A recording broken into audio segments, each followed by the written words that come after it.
अस्सलाम वालेकुम guys, welcome back to my YouTube channel. उम्मीद है कि आप सब खैरियत से होंगे और अगर चैनल सब्सक्राइब नहीं किया तो प्लीज़ चैनल को ज़रूर सब्सक्राइब करें। अच्छा जी, आज के व्लॉग में मैं आप लोगों के साथ कुछ चीज़ें डिस्कस करूंगी कि केयर होम का जो वीज़ा है वो लेना चाहिए कि नहीं लेना चाहिए, और जो स्टूडेंट्स हैं उनको ये वीज़ा लेना चाहिए कि नहीं। तो ये सारी चीज़ें आज के व्लॉग में मैं आप लोगों के साथ डिस्कस करूँगी।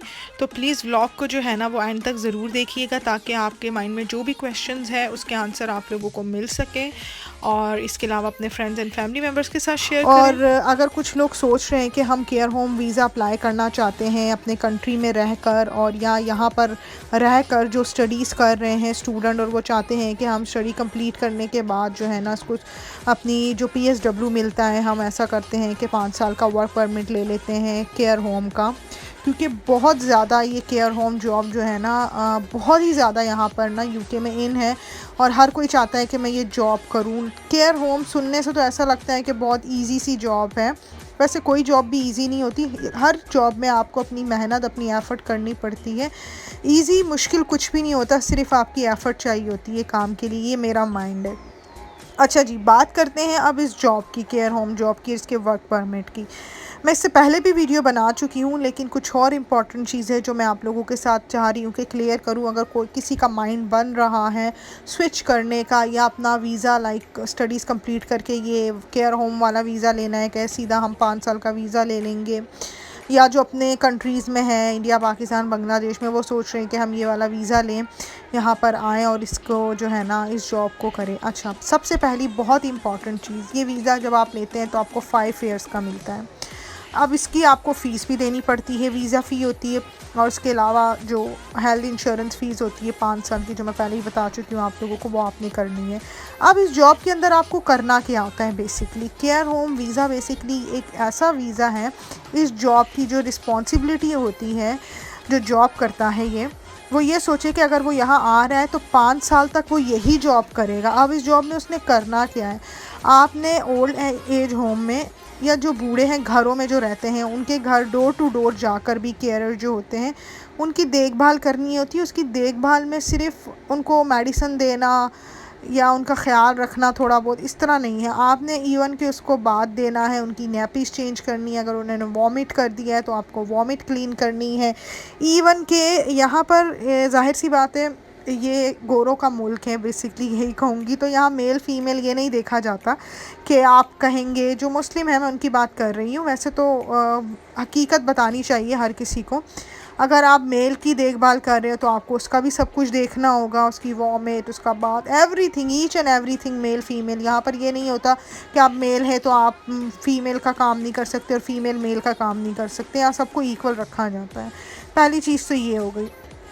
और एक और बहुत इम्पॉर्टेंट चीज़, ये पूरे 5 साल तक आप यही जॉब करेंगे, आपका वीज़ा इसी पे लगता है, और आपको जो BRP मिलता है ना, उस BRP पे आपको मेंशन होता है कि आपने सिर्फ़ और सिर्फ यही जॉब करनी है।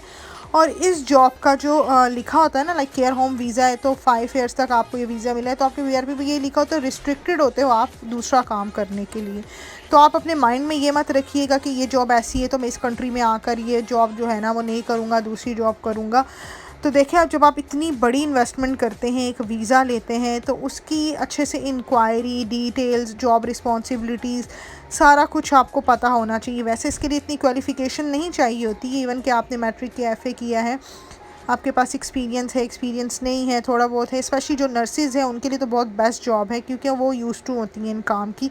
लेकिन ये ऐसा नहीं है कि आपने जो है ना एक हॉस्पिटल में रहकर ही करना। हाँ, जो नर्सेज़ हैं उनको भी मिलता है केयर होम का वीज़ा, तो वो भी डोर टू डोर जाकर काम करती है, हॉस्पिटल्स में भी करती हैं।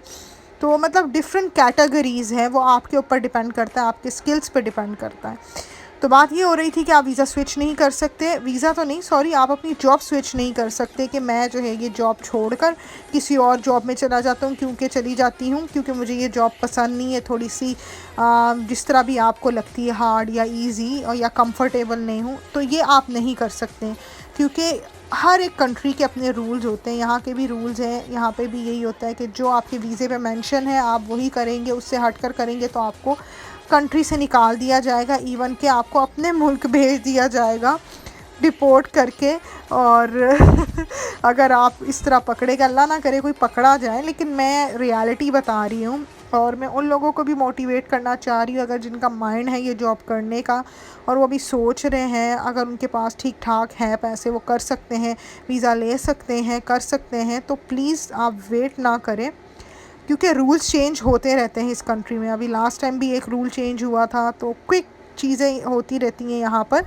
तो बेटर यही है कि अगर अपॉर्चुनिटीज़ आपको मिल रही है तो आप आएँ। और हाँ, एक और बहुत इंपॉर्टेंट चीज़, जो स्टूडेंट्स हैं यहाँ पर जो सोच रहे हैं कि हम अपनी डिग्री ले लेंगे तो हम फिर इस वीज़े पे आ जाएंगे, तो स्टूडेंट्स के लिए मैं ये रिकमेंड नहीं करूँगी।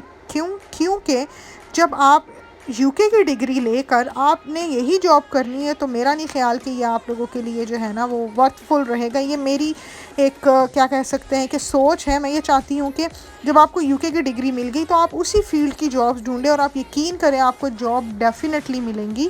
क्योंकि मैंने देखा है कि बहुत सारे स्टूडेंट्स यहाँ हैं जो काफ़ी अच्छे हैं स्टडीज़ में, तो उनको अपनी ही यूनिवर्सिटी में एज अ लेक्चरर जॉब मिल जाती है। तो आप अप्लाई करते रहें, डेफिनेटली आपको ज़रूर मिलेगी। और हर किसी की अपनी चॉइस होती है। मेरा काम सिर्फ आप लोगों को सजेशन देना है, एडवाइस देना है और आप लोगों की हेल्प करना है। तो उम्मीद है कि आज का व्लॉग आपको पसंद आया होगा, तो प्लीज़ चैनल को ज़रूर सब्सक्राइब करें। मिलते हैं आपसे अगले व्लॉग में। ओके जी, दुआ में याद रखिएगा। अल्लाह हाफिज़।